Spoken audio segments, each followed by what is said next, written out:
Brian, the beloved Griffin family dog, has had some seriously messed up stuff happen to him. Let's dive into the worst things to ever happen to Brian Griffin. Kicking off this list is the episode in season 16 where Brian meets a girl at a local library. Unfortunately, Brian's strange charm did not leave her impressed, and his ego took quite a knock. Of course, his best bud Stewie was there to rub salt in the wound. Wow, I've never seen someone go 0 for 6 in 15 minutes before. Just hard rejection after hard rejection. Congratulations, you played yourself. Later, an LGBTQ issue at a school inspired Brian to pick up an old habit, tweeting. Type in tweet, blast off in 3, 2, 1, and tweeted. Another one. It quickly got Brian hooked, and before too long, he started getting cocky about it. What should have been a pleasant trip to the cinema for Brian when his fingers tweeted faster than his brain could keep up. About to see the new Kevin Hart movie. Just kidding, I'm white and went to college. By the time Brian exited the cinema, his poorly thought out tweet had traveled to just about everyone with a phone. Needless to say, he experienced some serious backlash, and just about the entire world was angry with him. Who prefers Baywatch anyway? You're weird! Brian had gotten himself into trouble multiple times, but this may be one of the worst times yet. Are you a fan? You racist jerk! When Brian finally made it home again, the Griffin family wasn't too happy with him either. Brian, it's not 2005. You can't just go online and say whatever you want. His entire world basically turned on its head within the span of Baywatch, and now he couldn't even count on his family for support. Considering the severity of his reckless tweet, it feels like Brian's stupidity deserves to be punished just a little bit. Oh, look at that! Huffington Post just picked it up. Buckle up, buddy. That's a goddamn shame! What Brian didn't realize was that the mob unfortunately followed him home. Left with no other choice, he decided to go outside and face them. Can you guess who the biggest hater in the crowd would be? Boo! Boo! Brian Griffin, boo! Who needs enemies when you've got friends like this, right? With the mob appeasement attempt off to a very bad start, it quickly spiraled out of control. The crowd was so entitled and impossible to talk to that Brian completely lost his cool. Now adding fuel to the fire, Brian doubled down and decided to tell the group what he really thought of them. Be warned, his comments were not what you'd call pleasant or savory. So what do you all want from me? You want to ruin my life? Then congratulations, you did it! Leave me alone! I'm the self-righteous liberal douchebag, not you! It wasn't a surprise that Brian was asked to leave by the family after his insane outbursts. Instead of offering him understanding, they kicked him out. Thank God you have my back. We think you should move out. What? Talk about kicking a dog when they're down. At the last minute, Stewie stopped Brian to really drive it in. This collar is ours. It has our address on it. What more do you want from me? Brian went from having a loving family to living alone in a super dingy apartment, all because of a tweet. What are the chances?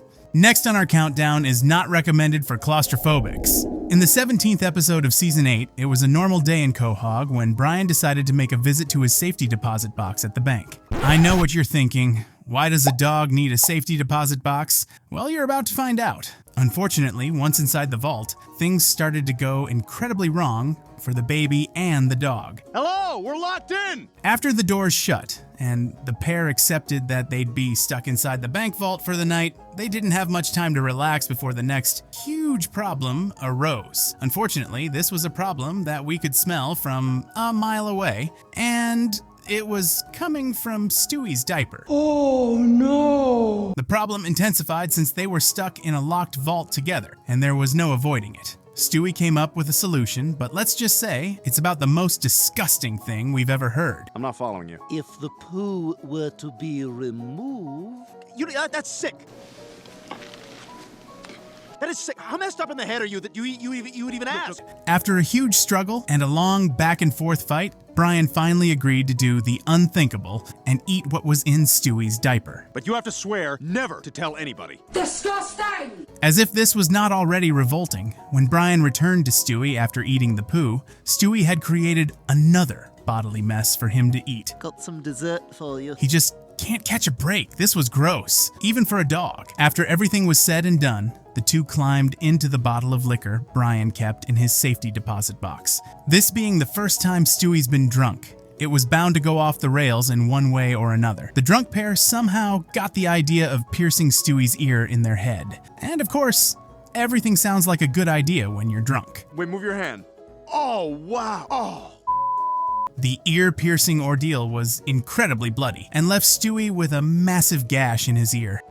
This was quickly old news though, and as Brian and Stewie got deeper into their intoxicated conversation, things took an unwanted and unexpected turn. How dare you tell me that my life doesn't have purpose? Something to note before the argument. Another thing that Brian had in his safety deposit box was a loaded gun. When the gun eventually fired, the bullet ricocheted all across the vaulted room, and in fear for their lives, they made up. I'm sorry, Stewie. Me too. Now that Stewie and Brian weren't arguing anymore, Brian used the emotional moment to share something very personal with Stewie. I keep it in case I ever want to commit okay? Despite the baby's young age, he's always been able to handle things like this pretty well. When Brian shared his deepest, darkest secret, however, he got quite the opposite reaction of what he was expecting. Wanting to kill yourself? Well, I think that's pretty selfish of you. Poor Brian always has to suck it up, but this must have hurt. Now that's a lot of damage. At number 8, we have a crazy episode from season 10, so buckle up. When Hurricane Flosel hit Quahog, everyone received strict orders to stay inside. This meant that everyone was faced with a bit of a boredom issue, and Brian had decided to preemptively take care of this problem. When he and Stewie were alone, he shared the illicit stash of substances he had hidden in the house. These are mushrooms. It's a psychedelic drug. Makes you see weird things and feel happy for a few hours. Nothing can go wrong, right? This is big brain time. Stewie tried to act cool about the entire thing, but little did he know how crazy things were about to get. Before too long, Brian started to feel the effects of the drugs. His vision soon becomes wonky, seeing absolutely mind-melting things in the living room. The trip was getting a bit much for Brian, so he snuck off, but he would not be okay on his own either. Kids, don't do drugs. You're about to see why. By the time Stewie reaches the bathroom, Brian is knee-deep in his hallucinations. Brian? I'm gonna cut my ear off to prevent World War II. Not that you could expect a dog on mushrooms to make much sense, but Brian was just totally on another planet. Unfortunately, not in a good way either. Poor Stewie walked in on something no baby of that age should ever see. Thankfully, he was supportive and comforted Brian after he had lost a part of his ear. Don't worry, Brian. I'm gonna stay by your side all night. Shh, shh, it's okay. Stewie was a remarkably good friend, sticking by Brian and ensuring he was somewhat okay. However, this was not how poor Brian was experiencing his presence. Do you like my soothing voice? Return the map. Instead, Brian was seeing a mutated, absolutely petrifying version of Stewie, and this slipped him deeper into a bad trip. After what must have felt like years, Brian was at the end of his wit, curled up into a ball and freaking out. I think I'm dying. Bet he regrets taking those mushrooms right about now. The more Stewie tried to comfort Brian, the more it started freaking him out. Unluckily for Brian, he had no choice but to ride out the crazy waves of his trip. Just relax. And get some rest. After seeing a load of scary things, Brian fell into oblivion and eventually came back to this reality. This may have been the very worst experience he's ever had. Thanks, I hate it. When Brian was able to comprehend and speak normally again, Stewie adjusted his sticky lip and helped him get back to normal. Oh, I'm so thirsty. Let's get you downstairs so you can drink some water. The first issue to tackle was the intense dehydration, and then he and Stewie rejoined the rest of the family. Hey, everyone. I'm sensing a lot of negativity here. What's going on? No one had any clue what the two just went through, but I don't think Brian will ever be the same again. Next up, we go all the way back to Season 1, Episode 7, proving Brian really has had it tough from the start. When Peter was out and about in Quahog, he happened to notice a flyer posted in town. The Rhode Island Dog Show Championship was being held in Quahog that year, and the first prize was a whopping $500. Hide the money, y'all! There's poor people around! You know, if you won, we could use that money for a new air conditioner. At the mention of money, the entire family tried to convince Brian to do it, although he was less than enthused about the idea. Can't you get the money some other way? Despite Brian's protests, he was forced to enter the dog show. He was only a dog after all, and there wasn't much he could have done when his owners insisted. I know Brian has always seemed way too worldly and mature to be treated like any regular dog, and this was the root of the problem. A beautiful performance from Griffin. His performance was stunning, but once Brian was asked to beg, things quickly went downhill. Well, this is the part where you beg for a treat. Oh, I don't think so. Brian, having felt deeply offended, embarrassed Peter by abandoning him in the middle of the dog show. Me and the little shred of dignity I have left will be waiting in the car. Of course, when the family returned to the car, a huge fight broke out. Brian was on the losing end, since everyone was mad at him for not winning the money. Peter, if you cared about me, you'd never ask me to do something so degrading. What a way to learn your family doesn't value you. That shit is so disrespectful. The car ride quickly becomes impossibly tense, and Brian decided he had enough. Pull over now. Fine. He thought he'd be better off on his own. You'd think at least one person would have stood up for him, but Brian, unfortunately, did not have any such luck. Before he got away, Stewie took the opportunity to get a last jab in. Is the doggy going bye-bye? Oh, I'm so sad. Quick, back up! Well, that's just rude. Brian was enjoying the taste of freedom, but his walk around town was cut short when he ran into some authorities. That's all. Without a leash. I'm gonna have to ask you to lie down on the sidewalk. Hey, down! Since he wasn't technically allowed to be by himself on account of, well, being a dog, he was taken back to the Griffin family home. The fighting unfortunately continued, with Peter unnecessarily bringing up a very painful memory for Brian. When I found you, you were nothing but a stray. You swore you would never speak of that. Brian tried to leave for good this time, and the family coped in their own way. Lois missed him, but Peter insisted they were better off. In a bright spark moment, they adopted a cat from hell. Spoiler alert, it was not nearly as good a pet as Brian used to be. Peter then eventually listened to his conscience and decided to make peace with Brian. But this came just a little too late. Brian was out on the town, and up to no good. The police unfortunately spotted him before Peter did, and this time they didn't just release Brian. Brian!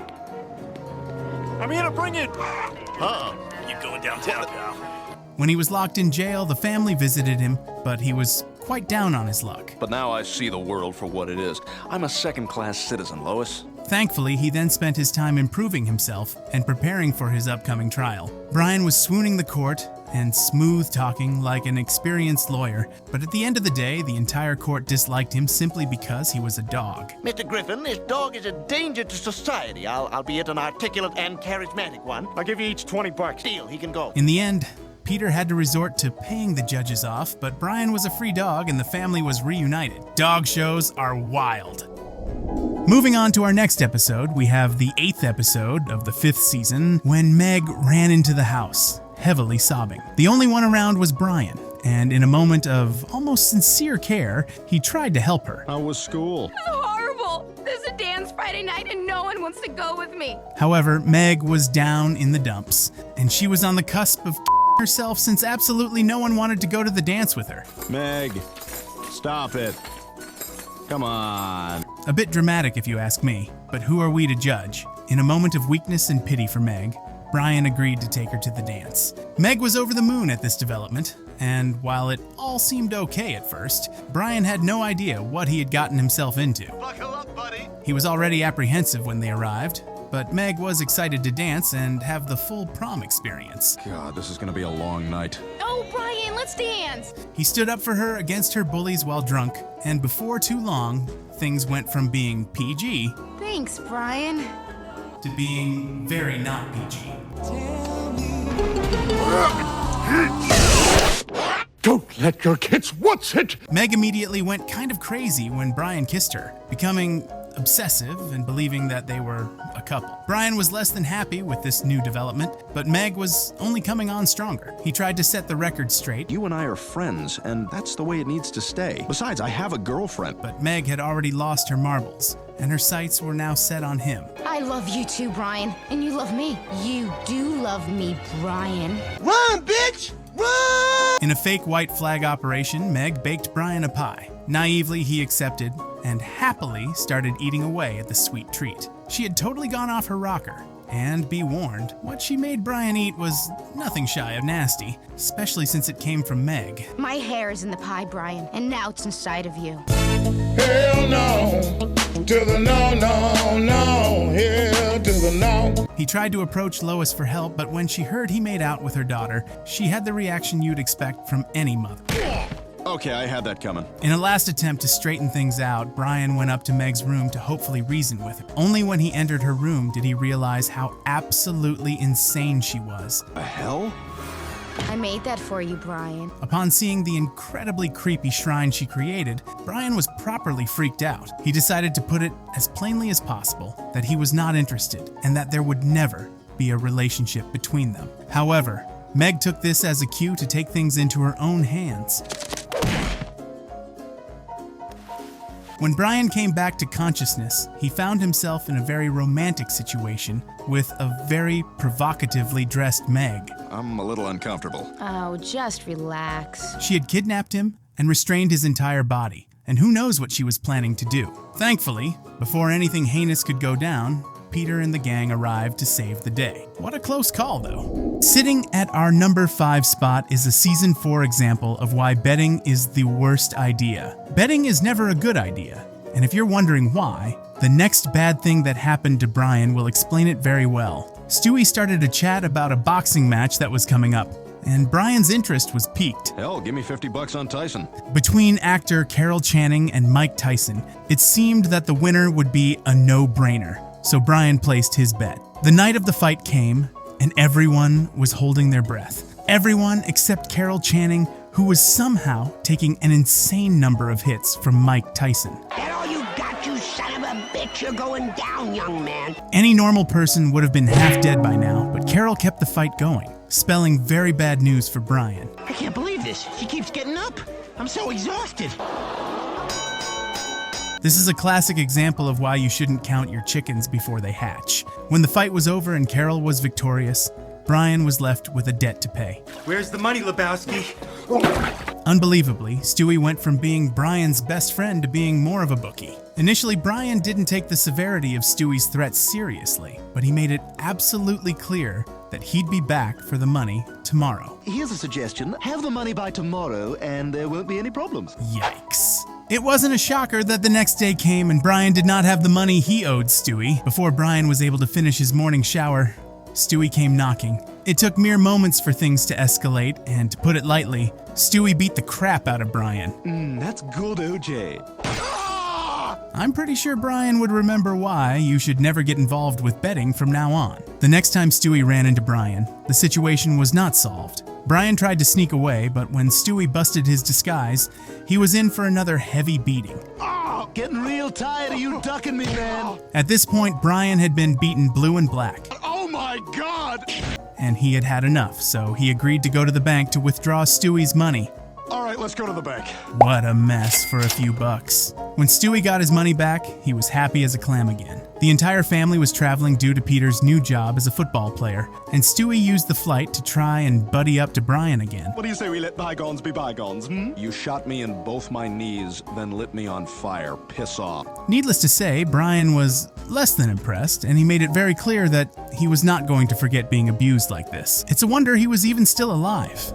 Back in the first episode of the 3rd season, Brian was in the middle of an existential crisis, and during therapy, he admitted how unhappy he was. Brian has always felt somewhat out of place, since a talking dog isn't something you see every day. He's too intelligent for his species, but not intelligent enough for ours, so he's always kinda stuck in the middle. In an attempt to find purpose, Brian attempted to be a guide dog and assist the elderly. Only, this didn't go down too well either. At the old age home, a very nearly dead old lady begged Brian to end her suffering. Faced with a very tough choice, Brian decided to do what he thought was morally right, only to discover it was a trap. Oh my God, you were really gonna do it! What an asshole! After nearly being framed for murder, Brian ran into Joe. He was quite down on himself after a few failed attempts at doing something good, but before long, Joe noticed the amazing sense of smell Brian had and offered him a unique opportunity. You know, we could use a nose like that down at the precinct. Really? Brian started working at the precinct, and his intensely acute nose helped him quickly start busting cases. However, when he made his first coke bust, he sniffed it a little bit too closely, one might say. Yes! All right, we got him! This is great. Oh, this is the rush I've been looking for. His excitement definitely wasn't only from catching the criminal.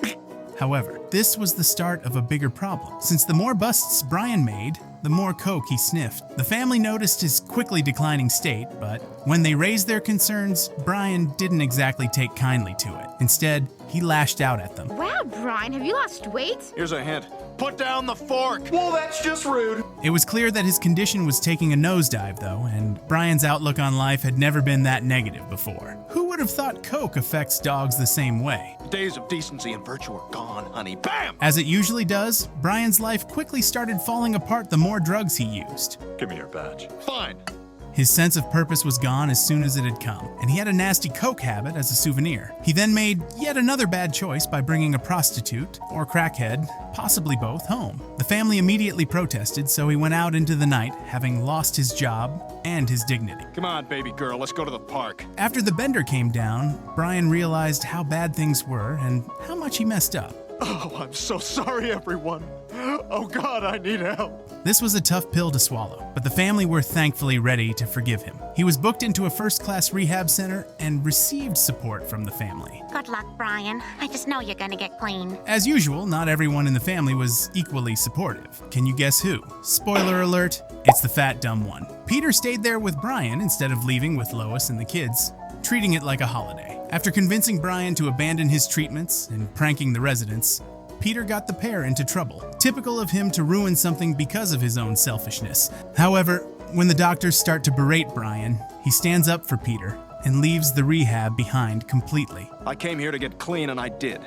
So goodbye. Back at home, Brian realized how much he didn't fit in anymore. The entire experience changed him completely, so he decided that there was no other time but to leave. Before his taxi left, Stewie came running out in his pajamas, but not exactly to ask Brian to stay. Talk about a spitting goodbye. Season 2 gives us a rare look at Brian's past, and we're now going back to one of the most awful experiences of Brian's life, what happened when he was a pup in episode 13. Brian was in therapy and relived his memories at the puppy farm, and this shook some traumatic core memories loose. Little baby Brian showed that Brian was, funnily enough, just as obnoxious as a pup. Hey, does anyone here have thumbs? Back at the Griffin house, everything was going on as normal, but Brian was not quite feeling like himself. When he was asked about his questionable drinking habits, he kind of flew off the handle. It's only my second glass. Talk about being an angry drunk. Stewie was visiting his grandparents, Carter and Barbara, and unfortunately, the task of picking him up was left to Brian. Trusting an unstable drunk with a baby may not have been the best idea ever, but regardless, Brian set out. Unfortunately, he got drunk at the airport terminal as well, leading to a huge disaster. Rupert, I tell you to watch the bags! It's true that alcohol doesn't solve your problems, yet Brian kept trying. When Stewie went looking for Brian and their bags got stolen, the pair were left stranded since their plane tickets were also in the bag. A violently drunk Brian and upset Stewie then spent the night in a dingy motel, but when their credit card declined in the morning, they were forced to flee out the bathroom window. All right, we need some wheels. To get away, they also stole a vehicle, which was quite the crime spree. After failing to take off in a plane and upsetting some cows, Brian and Stewie eventually end up in the back of a farm truck with a lot of immigrants. Suddenly, when Brian noticed where they were, everything changed, and he immediately made them get out of the truck. My mother lives in Austin. Don't you see? Fate's brought me back here for a reason. Goodbye ride to the nearest town. Brian located the puppy farm where he was born when they arrived in Austin, and the owner thankfully recognized him. He was on a search to find his mother, and he had come to the right place. The farmer unfortunately told Brian that his mom, their beloved Biscuit, passed away a while ago. She went real peaceful. Oh. Brian was just starting to recover from the shock of this when he noticed something worse than his nightmares. So we had her stuffed. Mom! Brian could not deal with seeing his poor mother stuffed up like this and used as a table. Using your old dog as a table is a strange choice altogether, but Brian knew she deserved a proper funeral and grave to rest in. He roped Stewie into helping him to steal her, and within a very short span of time, Brian had to discover his dead mother and bury her. That must have been an expensive therapy session. Winning the second spot on the countdown is the 17th season episode that's focused on the dog for a change. Brian has a night out, and while in the bar, he and a random girl hit it up. The blonde seems to be funny and on exactly the same page as Brian, so the pair instantly have a connection. Everything about it is awful. The people, the music. If you can call it music. Be warned, This was about to be a bad case of hookup regret. Unfortunately, Brian had no idea what he walked into, and when she admitted she had cancer, Brian had a choice to make. Oh my God, I thought I smelled cancer. What? Regardless of her health issues, they had a wild time together, and Brian helped her cross off her sexual bucket list. The two became more and more involved, but their time was limited. Brian was serious about Jess. He even brought her home to meet the family. When she gets back from the bathroom, none of you say anything about cancer. Of course, none of them could be serious and taunted her the entire night. This was to be expected, but Brian lost his cool anyway and cut the dinner short. At least I don't have cancer like your girlfriend. Unfortunately, he did this only to receive very bad news soon after. You've got approximately 2 weeks left to live. With the doctor handing Jess a grim sentence, the lovers are in despair for her upcoming death. Since Jess always wanted to get married, Brian stepped up, figured, what the hell, it'll only take a month of his time. The two were quickly married, winning the adoration of everyone who heard of their love story. With this ring, I vow to honor you and cherish you for the rest of the month. In a miracle turn of events, Jess was cured shortly after the wedding, and she began her long journey of recovery. This meant baby hair coming out, extreme weight gain, and worst of all, the farts. I must have like 6 months worth of cancer farts built up. Thanks, I hate it. Since the whole world was enamored with their love story, Brian was now stuck in a marriage he very much did not bargain for. Stewie, I've got to get out of this. The wedding went, and now the suffering came. So, without Brian's love, you could relapse or even die. Yes. As a final nail in the coffin, Brian opened the door to see Helene, Jess's mother, ready to move in. What are you doing here? Coming to live with you like you asked me to at the wedding. Now they lived in a dingy apartment with 10 cats and his mother-in-law. What could be worse? Brian was pretty fed up with his life, and one night at dinner, Jess accidentally choked. He ended up not being able to save her in time, and she passed away anyway. At her funeral, everyone was somber. I'd like to thank you all for coming to honor the memory of my beloved wife, Jess. Up until the moment she was miraculously revived. I'm okay. It's a miracle. Brian, shocked beyond measure, thought he was finally free. However, he'd have his happily ever after all. The final episode on our list is centered around the 13th season episode that may have left Brian worse off than any other. It was a normal day of watching TV for Peter and Brian, but when Brian discovered his old rope toy in the sofa, Peter's jealousy immediately kicked in. Come on, Brian, I need this rope in case I open a nautical-themed restaurant. Even though he had no real need for the toy, Peter was dead set on taking it from Brian. After Peter tries many tactics to get the rope away from Brian, he eventually resorts to extreme tactics, making Brian chase after it like, well, a dog. Unfortunately, Peter had not a care in the world for his furry companion. Peter's joyride ended extremely badly, but the one who paid the price was Brian. Damn it, Peter, what were you thinking? This has to be the stupidest thing you've ever done. Of course, Peter showed no remorse. But later, when Brian joined the dinner table with his new look, no one held back in joking about it. To add insult to injury, Lois made it clear that he would be getting no help from the family. Brian, we can try to make you feel a little less repulsive, but we're not spending human money on a deformed animal. That shit is so disrespectful. What a bad day to be a dog, right? Feeling very down on his luck, Brian visits the bar with his misshapen face. He ends up running into Quagmire, who offered him some unexpected help. Look, you want his number or not? I won't forget this, Glenn Quagmire. With a new set of teeth, striking confidence, and the love of his family back, No, Brian, are you kidding? They're spectacular. Brian feels on top of the world, even landing himself a job as a highly successful real estate agent. Wow, Brian, you're doing great here. You're really on fire. Who said a drink can't fix your problems? After all. However, Brian's luck didn't last. His newfound success as a real estate agent quickly went to his head, and in an attempt to cash in on a major deal, he tricked Quagmire into buying what he thought was a high-end apartment condo. Upon discovering it was a total dump, Quagmire wanted to make Brian reverse the deal, and Brian was doing his best to avoid him. Ironically, hide and seek was not his strong suit. Brian, what are you doing? I'm hiding from Quagmire for a few more hours. Brian tried his best to hide away, even booking a motel room at the far side of town. But not even this was enough to get away from Quagmire.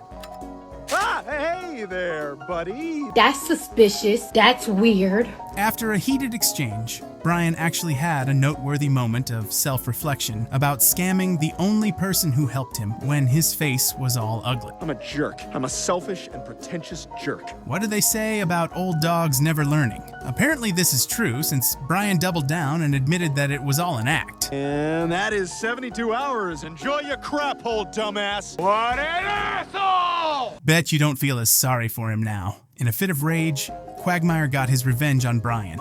In a second, all Brian's dental work was ruined, and he went back to having a broken, sagging face. To really rub salt in the wound, Brian also lost his real estate job once his $1 million smile was gone, and the baby even had to get in a jab to ensure Brian felt an extra twinge of pain. Face it, you failed at people's safety net job.